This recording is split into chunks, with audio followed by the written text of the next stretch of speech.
Edu Hennig. Seja bem-vindo ao CBN Vitória, Edu.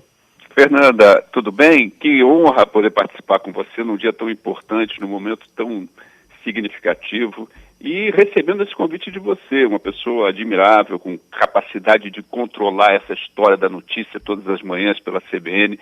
Isso não é para qualquer um não, viu?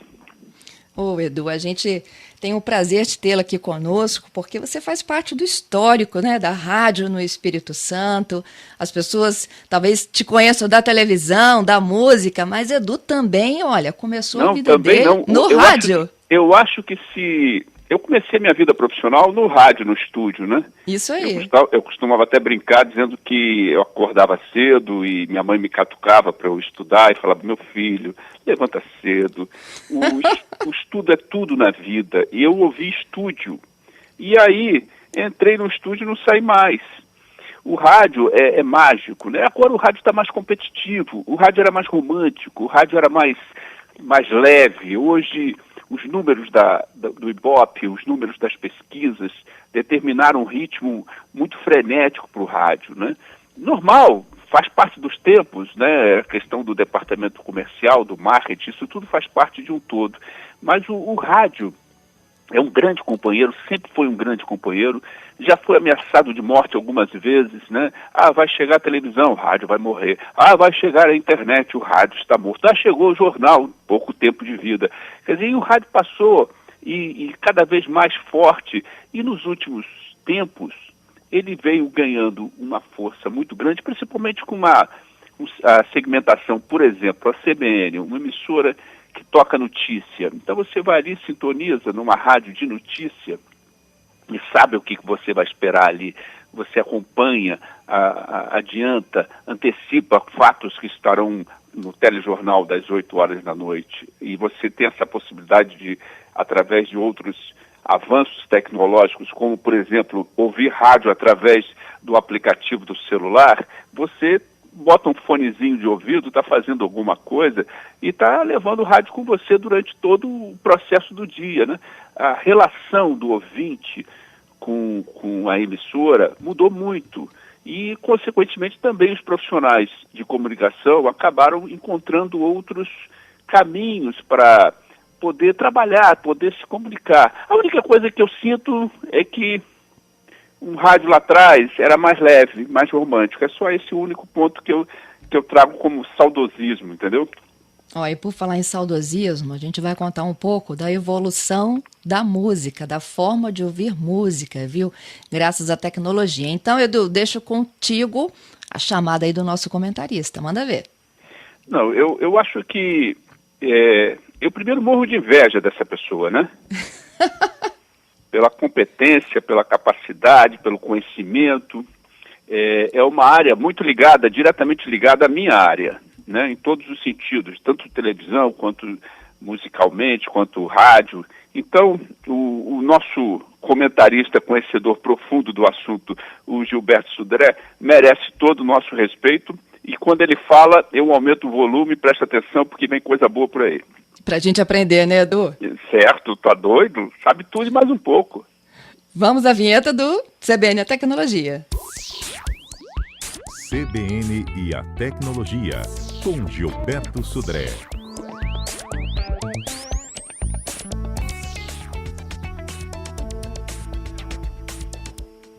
Vem chegando, Gilberto. Vamos interagir aqui com o Edu Hennig hoje, hein?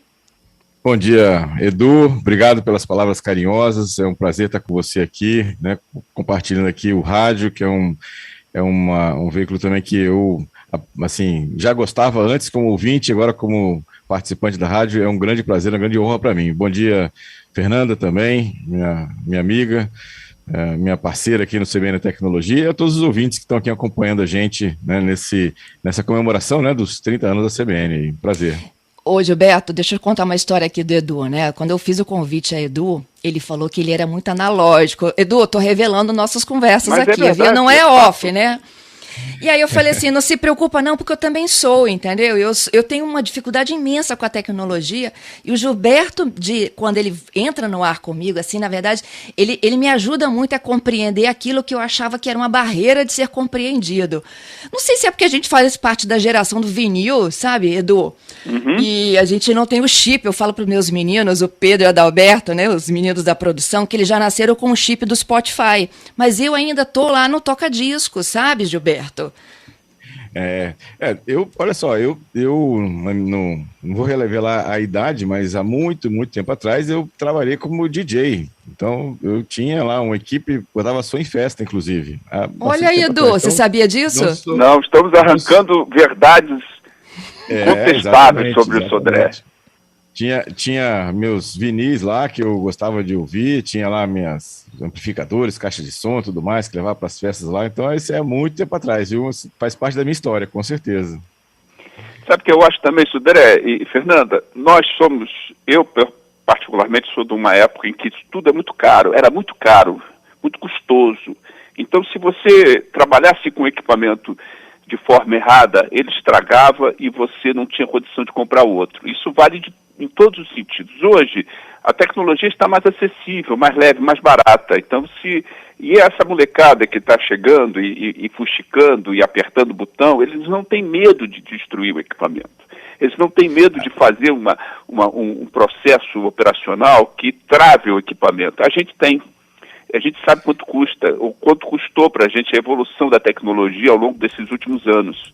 Então eu tenho, às vezes, muito receio de apertar alguma coisa, entrar num sistema, de trazer e isso me dá uma travada na questão. Eu também. Isso eu tenho medo. Agora, eu não posso, de jeito nenhum, Gilberto nem Fernanda, dizer o seguinte, que isso é um erro, não é um erro da humanidade. Hoje, por exemplo, na área da música, vamos falar um pouco da área musical. A área da música teve uma evolução estupenda, gigantesca, em função de algumas mudanças tecnológicas, né? A gente vê aí que há pouco tempo o artista ele estava obrigado a ficar atrelado a uma gravadora. Ele, sem a gravadora, ele não poderia gravar, divulgar, promover, fazer com a sua arte um cartão de visitas. Ou quando ele partia para o independente, ele tinha que vender 2 carros, um apartamento, um grande terreno para ter dinheiro para gravar um disco.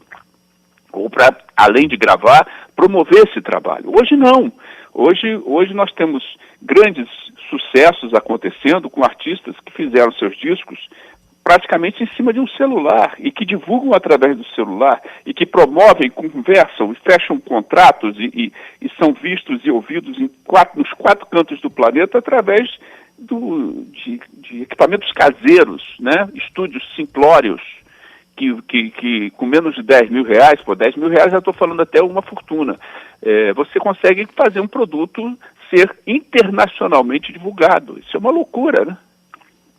É verdade, assim, acho que a tecnologia popularizou muito, assim, e hoje os equipamentos, até como você falou, antigamente eram muito caros, hoje em dia os equipamentos são quase descartáveis muitas vezes, assim, compra o equipamento, ele já tem um prazo de validade, daqui a pouco você vai trocar por um outro, né, isso, e realmente com o volume de venda acabou baixando bastante o valor, né, dessas tecnologias e melhorou a qualidade, inclusive, né? Ou seja, não só a questão do preço que ficou mais acessível, mas também a qualidade muitas vezes melhorou bastante. Indiscutível essa questão da qualidade. A gente tem que lembrar que, por exemplo, essa história toda começa, e é bom voltar alguns capítulos desse livro da tecnologia, lembrando que um tal de Thomas Edison foi o cara que inventou o primeiro dispositivo de gravação e reprodução sonora no mundo, né? Através de um fonógrafo de cilindro, isso em 1887. Olha que loucura isso. E a evolução de 1987 para hoje é algo assustador, né? E dos anos 60 para cá, a gente teve uma mudança muito radical a partir do momento do descobrimento da válvula, que mudou todo o sistema de relação de propagação de som através das emissoras de rádio ou mesmo de equipamentos, que foi um grande elo de evolução foi a válvula, e depois, em seguida, o microchip. A válvula e o microchip são dois elementos que a gente não pode esquecer jamais dentro dessa estrutura de avanço tecnológico, né? Não sei se você concorda comigo. E outra coisa, você falou do microchip, desculpa, Gilberto, e como as coisas também diminuíram de tamanho, né? Eu estava pensando aqui naquele aparelho de som que tinha pelo menos 3 andares, vocês lembram disso? 2 caixas de som imensas. E hoje tem uma caixinha Bluetooth, né, que toca um som tão poderoso quanto aquela caixona, né, gente? E eu lembro o seguinte, uma passagem que aconteceu comigo profissionalmente. Eu fui aqueles gravadores de rolo nas rádios, e que eu fui botar a mão num gravador de rolo daquele que girava, que você dava stop, mas ele rodava mais uns 20 segundos, igual um maluco lá. Você tinha que botar a mão na fita de rolo, rolando ao mesmo tempo, para você trocar rapidamente, que você tinha que fazer algum trabalho de sonoplastia. No que eu coloco a mão, eu cortei o dedo na estrutura de rolo. E o técnico, eu reclamei com ele, poxa, isso aqui é maluco. Ele, não, rapaz, fica tranquilo, que inventaram um negócio lá no Japão, que vai vir aí, e que vai mudar tudo. Todo esse gravador de rolo vai dar numa caixinha pequenininha chamada cassete. Aí eu falei, como? Eu não acreditei que aquele gravador de rolo, aquela sonoridade, aquela qualidade sonora poderia entrar num cassete. E de lá para cá, o que eu vi acontecendo de revolução tecnológica, gravador de rolo, cassete, DAT, videolaser, VHS, CD, DVD, hoje, Blu-ray, tudo tá velho, comadre. Tudo tá velho. Se você falar que o Blu-ray morreu, não existe mais, que o vinil tá voltando agora para uma meia dúzia de malucos como eu, que tem paixão pelo vinil, mas tá velho, tudo caquético. Hoje você tem uma plataforma musical onde você coloca um disco ali e o cara lá do Japão ouve o seu disco e você vê no histórico que a cidade que o cara ouviu o seu disco, a hora que ele ouviu o disco, quanto tempo ele ficou em cada faixa, qual foi a faixa que ele ouviu inteiro, qual foi a música que ele ouviu pela metade. Olha que loucura, isso tudo era feito através de grandes gravadoras e relatórios que demoravam meses para chegar ao teu artista. E hoje você tem isso com 3 cliques. E hoje a gente tem, gente, eu sei, vinil ocupava espaço, DVD, CD, hoje está tudo dentro do smartphone, né? Exato. A gente tem um mundo da música num clique. O mundo da música, da moda, do cinema, do esporte, está tudo aqui, no celular à nossa frente. Pois é, aí Gilberto, é a nuvem, não é isso? Exatamente. Hoje, com a digitalização, como vocês comentaram, assim, tudo agora virou digital e aí a gente chama que byte, né, não ocupa espaço, né? Então, ou seja, você tem uma capacidade grande, como o Edu até comentou, na parte, olha só a parte de biblioteca, livros digitais que você carrega junto com você no seu celular, uma biblioteca de centenas de livros. Né? E a parte de música que você leva com você também, de vídeo, ou seja, ficou muito mais acessível as coisas, né? E aquilo que o Edu comentou também, ou seja, de você, essa interação direta entre o produtor do conteúdo e o consumidor do conteúdo ficou sem intermediários, né? Ou seja, você não tem intermediários mais nessa questão.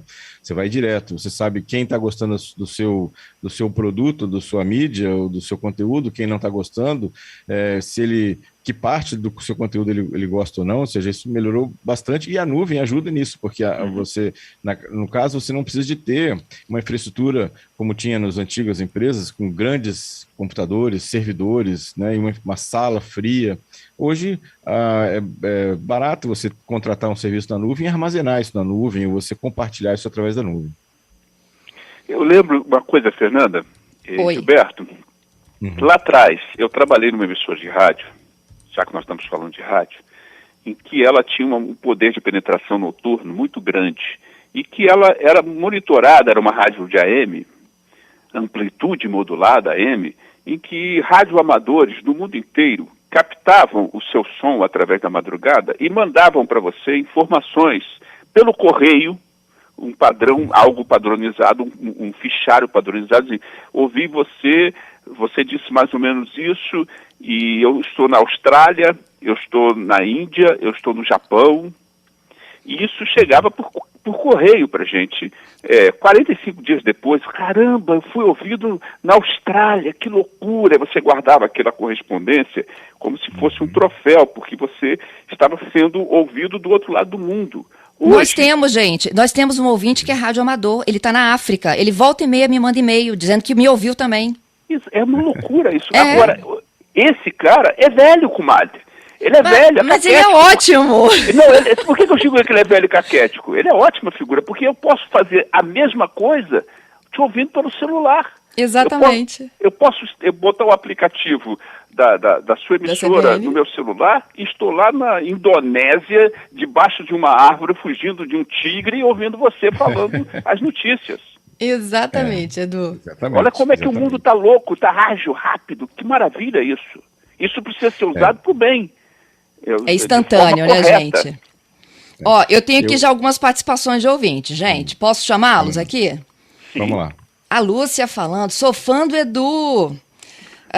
O Marcos, tenho curiosidade, Edu. Posso